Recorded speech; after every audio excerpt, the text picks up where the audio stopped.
आप देख रहे हैं अपना बिहार और आपके साथ मैं हूं विवेक। दिल्ली में विपक्ष के बड़े नेताओं से मुलाकात के बाद सीएम नीतीश कुमार ने कहा कि सबका रिस्पांस काफी अच्छा रहा और वे फिर सोनिया गांधी से मुलाकात के लिए आएंगे। सीएम ने कहा कि सब लोग एकजुट हैं और बिहार में बीजेपी ने हमारे सहयोग से ज्यादा सीटें जीती हैं, जबकि हमारी पार्टी को हराया गया। अलग हो गए हैं तो कुछ ना कुछ बोलना उन लोगों को है, बिना मतलब का कोई मतलब नहीं, कोई अर्थ नहीं है। इनको पता नहीं है कि इस बार उनका जो बढ़ा है संख्या तो हम लोग सपोर्ट कर रहे थे ना, और वो हमको हरवा रहे थे हमारे पार्टी, तभी नहीं नौबत आई है। अब अगला बार चुनाव होगा तब पता चल जाएगा उस दिन। समझ न लीजिए कि जब सारे लोग एकजुट हो गए हैं तो जरा कल्पना न करिए कि उनको कौन रहेगा। हाँ, लेकिन रोज बोलते रहेंगे और कुछ न कुछ कोशिश भी कर सकते हैं कि कहीं न कहीं किसी इलाके में कुछ झगड़ा पैदा हो जाए। हम कहे कि बीजेपी को तोड़ेंगे। अब आप सुशील मोदी का तारीफ कर रहे तो वो कह रहे कि आप तो सुशील मोदी का तारीफ कर रहे हैं। अरे सुशील मोदी तो से अच्छा ही संबंध रहा है ना। इस बार के चुनाव के बाद उनको नहीं बनाए। हम बार बार कह रहे थे इनको कहा नहीं बनाए, उनको राज्यसभा में बना करके भेज दिए। हम समझे शायद यहाँ कुछ बनेंगे, नहीं बने। बीजेपी अब वो जब हम अलग हो गए हैं तो मेरे खिलाफ बोल रहे हैं तो अच्छा कर रहे हैं। अगर इस तरह से कुछ बोलेंगे अनाप शनाप तो कहीं उनको जगह मिल जाए। हम तो यही ना कह देते हैं। अच्छा, हम एक बात बोल देते, हम बिना मतलब का किसी के खिलाफ नहीं बोलते।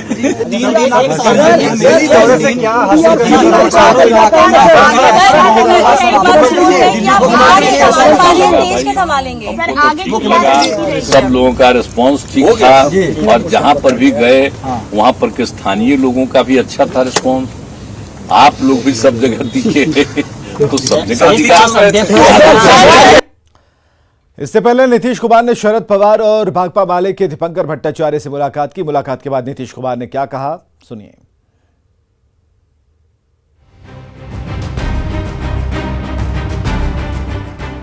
सोमवार को दिल्ली में नीतीश कुमार ने सबसे पहले राहुल गांधी से मुलाकात कर अपने दौरे का आगाज किया था, जिसका फोटो भी सामने आया था। लेकिन ऐसा लगता है कि राहुल के साथ नीतीश कुमार की मुलाकात अधूरी रह गई, क्योंकि नीतीश अब मैडम सोनिया से भी मिलेंगे। कांग्रेस की भूमिका क्या? एक हम देखने कांग्रेस वाला भी ठीक है, उनसे भी पूरी बात की। और मैडम आएंगी, कभी बाहर गई तो उनसे फिर मिलने के लिए भी आएंगे। 2024 का चेहरा कैसे देख रहे हैं? बस एक ही बात के लिए हम और आए। विपक्षी नेताओं से तूफानी मुलाकात के तीसरे दिन नीतीश कुमार ने सबसे पहले सीपीआईएमएल के महासचिव दीपंकर भट्टाचार्य से मुलाकात की। बिहार में वाम दलों के 16 विधायक बाहर से नीतीश सरकार का समर्थन कर रहे हैं, जिनमें भाकपा माले के 12, भाकपा और भारतीय कम्युनिस्ट पार्टी के 2 विधायक शामिल हैं। दीपंकर भट्टाचार्य से मुलाकात के बाद नीतीश कुमार राष्ट्रवादी कांग्रेस पार्टी के अध्यक्ष शरद पवार से मिले। दोनों नेताओं के बीच तकरीबन 40 मिनट तक मुलाकात चली। नीतीश की माने तो उनकी मेहनत रंग ला रही है। आगे होगा, हम तो डिफरेंट पार्टी से बात किए, अच्छा है रिस्पॉन्स। और एक बात ये भी कह दिया है हमने कि भाई एक साथ होकर के अगर लड़ेंगे और फिर बिल्कुल देश के विकास का काम होगा। दिल्ली दौरे के दौरान एक बार फिर नीतीश कुमार ने साफ किया कि निजी तौर पर उनकी कोई चाहत नहीं है, मकसद एक ही है, बस सब एक साथ आए। और मेरे बारे में तो हम आपको बार बार बोलते, हमारा निजी कोई चॉइस नहीं, हमारा बस एक ही चॉइस है कि सब मिल करके अधिक से अधिक एकजुट हो जाएंगे तो अपने देश के हित में वो काम हो। तीसरे दिन के दौरे के दौरान नीतीश 8 विपक्षी नेताओं से मिल चुके हैं।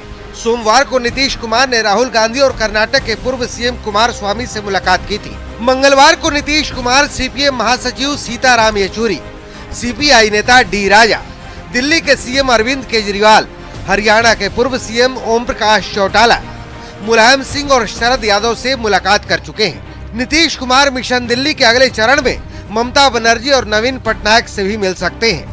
जाहिर है, सियासी दंगल में बीजेपी को पटकनी देने के लिए नीतीश कुमार दिल्ली में पसीना बहा रहे हैं। अब देखना है कि उनकी मेहनत कहां तक रंग लाती है, क्योंकि ये पहली बार नहीं है जब नीतीश कुमार महागठबंधन बनाने की कोशिश कर रहे हैं। 2015 में भी नीतीश कुमार ऐसी कोशिश कर चुके हैं। न्यूज़ 18 के लिए दिल्ली से अमितेश सिंह की रिपोर्ट। दिल्ली दौरे पर सीएम नीतीश कुमार ने आज राष्ट्रपति और द्रौपदी मुर्मू और उपराष्ट्रपति से मुलाकात की। द्रौपदी मुर्मू के राष्ट्रपति बनने और जगदीप धनखड़ के उपराष्ट्रपति बनने के बाद सीएम पहली बार दिल्ली गए थे और दिल्ली में दोनों से उन्होंने मुलाकात की है।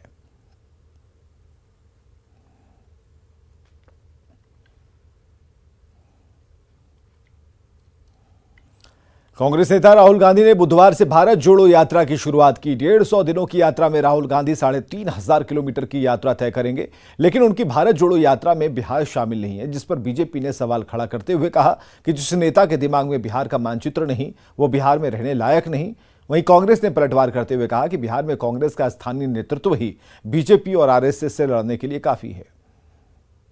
बिहार ही नहीं, भारत में ही नहीं, सच्चाई है वो विदेशी माल है, विदेश का प्रचार कर रहा है। और निश्चित रूप से उस व्यक्ति को जिसको आटा और तेल का भाव का पता नहीं हो, आटा किलो में बिकता है कि लीटर में बिकता है, वो क्या देश की बात करेगा। और बिहार की बात करते हैं, जो नेता के दिमाग में अगर बिहार का मानचित्र नहीं है, वो इस यात्रा के तहत कश्मीर से कन्याकुमारी तक लगभग संपूर्ण भारत की पदयात्रा करेंगे। बिहार में तो कांग्रेस का स्थानीय नेतृत्व और महागठबंधन का नेतृत्व ही काफी है आरएसएस और भाजपा के इस साजिश से लड़ने के लिए। सीमांचल में ही जनसंख्या विस्फोट क्यों? यह सवाल बीजेपी के प्रदेश अध्यक्ष संजय जायसवाल ने अमित शाह के दौरे से ठीक पहले उठाकर बिहार की सियासत को गर्म कर दिया। दरअसल इससे पहले भी बीजेपी सीमांचल में जनसंख्या विस्फोट का मुद्दा लगातार उठाती रही है। डॉक्टर संजय जायसवाल के मुताबिक किशनगंज और अररिया की जनसंख्या दुनिया में सबसे तेजी से बढ़ी। विपक्ष ने बीजेपी पर राजनीति करने का आरोप लगाया है। अमित शाह जी के दौरा से मतलब नहीं है, लेकिन वहां जब गए प्रदेश अध्यक्ष जी, तो वहां पत्रकारों के जवाब में यह बात आई कि दुनिया का डेंसेस्ट पॉपुलेशन में से एक भारत है और भारत के डेंसेस्ट पॉपुलेशन में से पूर्णिया प्रमंडल है। तो जब इतनी बड़ी आबादी होगी तो इसके लिए तो जनसंख्या कानून बनाना ही पड़ेगा। नियंत्रण का जो दर है वो ऐसे भी गिरता हुआ है। भारतीय जनता पार्टी लगातार गाहे बेगाहे जब हद पीटती है तो जनसंख्या नियंत्रण की राग छिड़ती है। किशनगंज के इलाके को टारगेट करती है बिहार के अंदर में। किसी धर्म विशेष और जाति विशेष पर हमला एक बर्दाश्त नहीं किया जा सकता है।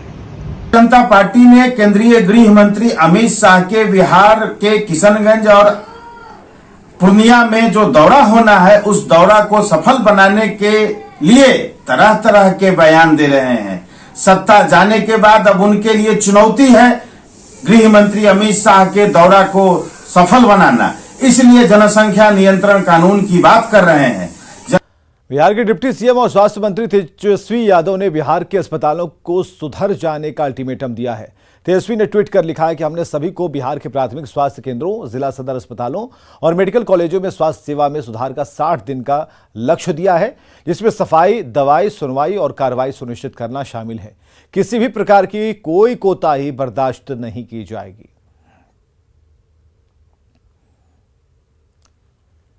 तो तेजस्वी यादव ने ट्वीट करते हुए ये निर्देश जारी किया है, जिसमें किसी प्रकार की कोताही बर्दाश्त नहीं किए जाने की बात कही है।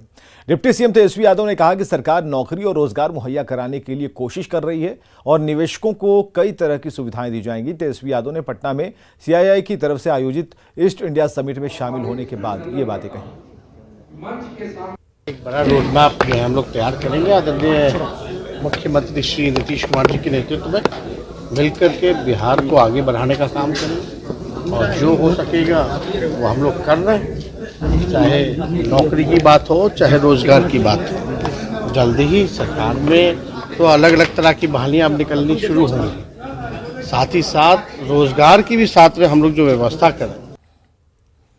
शेखपुरा से बड़ी खबर है, उत्पाद विभाग के कार्यालय पर हमला किया गया है। शराब माफियाओं के समर्थकों ने उत्पाद विभाग के कार्यालय पर हमला कर दिया। गिरफ्तार शराब कारोबारी को छुड़ाने की कोशिश की गई। भीड़ को हटाने के लिए पुलिस ने बल प्रयोग किया है। 36 लोगों को शराब पीने और बेचने के आरोप में गिरफ्तार किया गया था और ऐसे में जो शराब पीने वाले हैं, तस्करी करने वाले, उनके जो सहयोगी हैं, उन्होंने उत्पाद विभाग के कार्यालय पर ही हमला कर दिया ताकि उन लोगों को छुड़ाया जा सके जिन्हें शराब पीने या फिर उसका व्यापार, अवैध धंधा करने के आरोप में पकड़ा गया था। तो उत्पाद विभाग का कार्यालय आप देख पा रहे हैं, रोड़े पत्थर चलाए गए हैं और उस कार्यालय को क्षतिग्रस्त किया गया है, तोड़ा गया है। और ये तस्वीरें हम आपको दिखा रहे हैं। शराब कारोबारी को छुड़ाने की कोशिश उनके समर्थकों की तरफ से की गई। हालांकि पुलिस ने भी बल प्रयोग किया है, रोकने की कोशिश की है और गाड़ियों के शीशे भी तोड़े गए हैं। कई गाड़ियों को नुकसान पहुंचाया गया है और भीड़ इतनी ज़्यादा थी कि भीड़ को हटाने के लिए पुलिस को वहां बल प्रयोग करना पड़ा। पटना पुलिस ने साइबर अपराध पर शिकंजा कसा। पत्रकार नगर थाना पुलिस ने साइबर अपराधी गैंग के 2 सदस्यों को धर दबोचा है। गिरफ्तार अपराधियों में एक प्रशांत जहानाबाद का है, जबकि संतोष नालंदा का रहने वाला है। इस गिरोह का सरगना मनीष झारखंड का रहने वाला है। वहीं बिहार के 20 सदस्यों को गाइड करता है। पुलिस ने गिरफ्तार अपराधियों के पास से 20,000 कैश, 8 ATM कार्ड और इसके साथ कई आपत्तिजनक सामान जब्त किए हैं।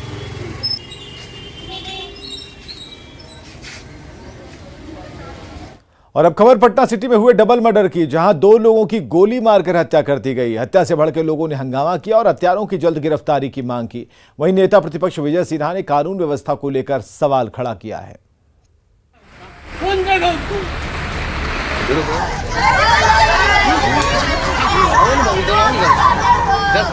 फपक कर परिजन पूछ रहे हैं कि चंदन का कसूर क्या था। क्या था कसूर इस दूध-मुहे 4 महीने बच्चे का, जिससे पिता का साया छीन लिया गया। क्या कसूर था चंदन की पत्नी का, जिसकी शादी 1.5 साल पहले ही हुई थी। इस परिवार पर दुखों का पहाड़ टूटा है।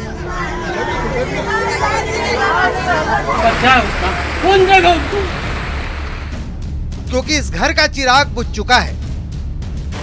दरअसल मंगलवार की रात बाईपास थाना क्षेत्र में अपराधियों ने स्कूटी पर सवार 2 युवकों की गोली मारकर हत्या कर दी, जिसमें चंदन भी अपराधियों की गोली का शिकार हुआ। इस वारदात के बाद नेता प्रतिपक्ष विजय सिन्हा चंदन के परिवार वालों से मिलने NMCH पहुंचे। पीड़ित परिवार को सांत्वना देने के बाद नेता प्रतिपक्ष ने कानून व्यवस्था पर तीखे सवाल किए। सरकार जब से बनी है, अपराधियों भ्रष्टाचारियों की जामात को लेकर के सबका मनोबल बढ़ गया है। रोज हत्या हो रही है, रोज बलात्कार। कल एक लड़की का जिस तरह से गया में हत्या हुआ, समस्तीपुर में जिस तरह से हत्या हुआ, कल 2 हत्याएं यहाँ हो गई है। और मुख्यमंत्री गृह विभाग के मंत्री हैं, गृह विभाग उनके अंदर है। ये मामला सदन में भी हमने कहा था कि आपका प्रशासनिक तंत्र कमजोर हो गया है।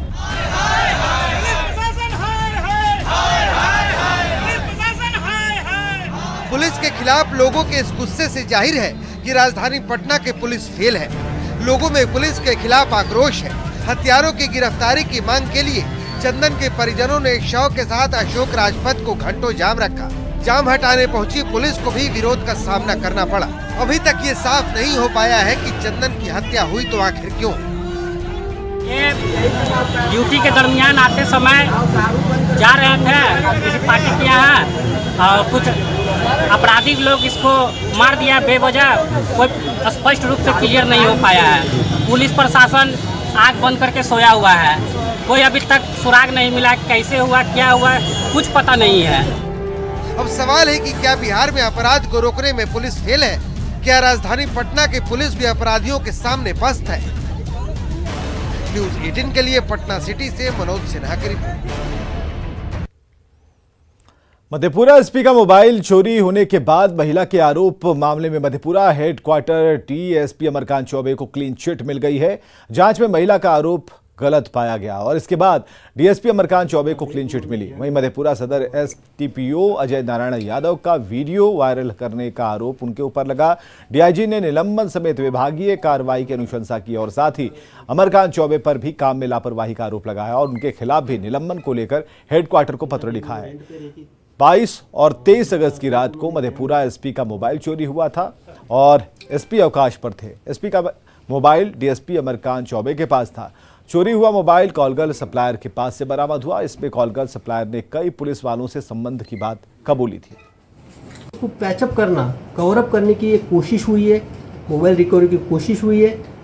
इस संबंध में हमने मुख्यालय को स्पष्ट तौर से लिखा है कि डीएसपी हेडक्वार्टर अमरकांत चौबे इनको उस पद से हटाया जाए और उन पर विभागीय कार्रवाई शुरू की जाए।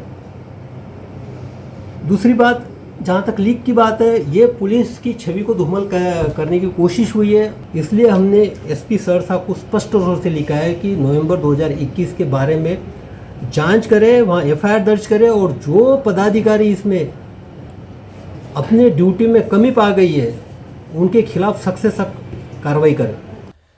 भागलपुर में डायन बताकर एक महिला को प्रताड़ित किया जा रहा है। इतना ही नहीं, गांव के कुछ लोगों ने उसके 16 साल के बेटे की हत्या कर दी। महिला के मुताबिक उस पर डायन होने का आरोप लगाते हुए पिटाई की गई थी।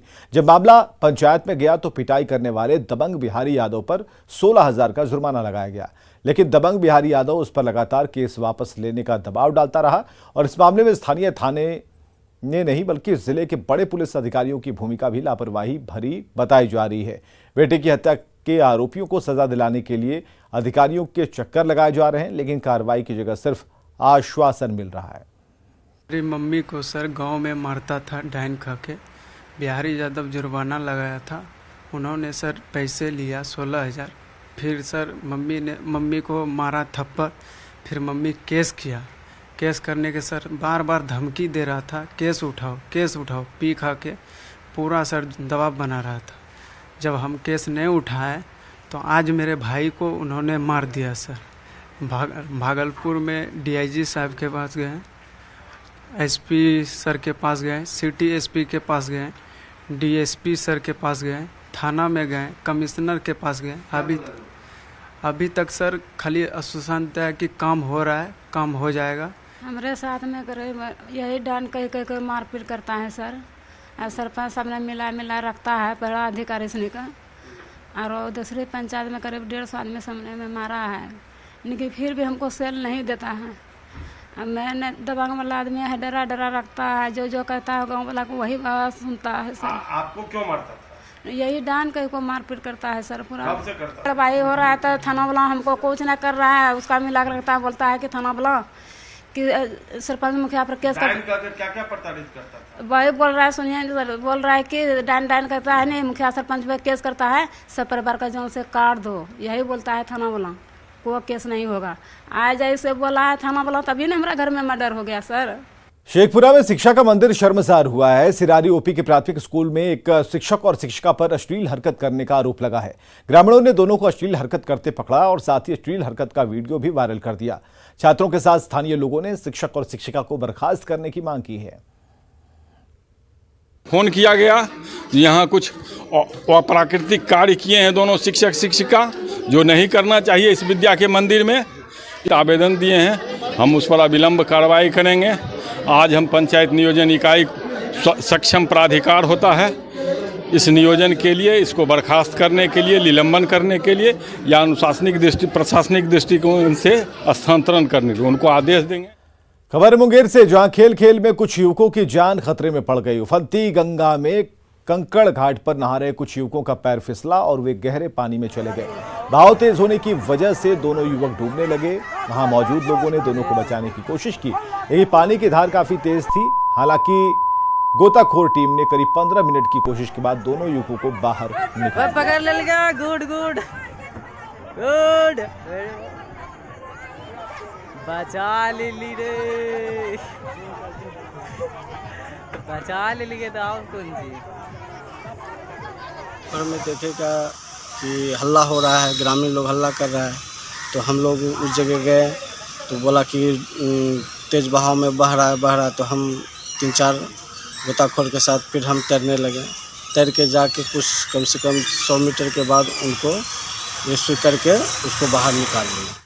और आगे देखिए जोहार झारखंड।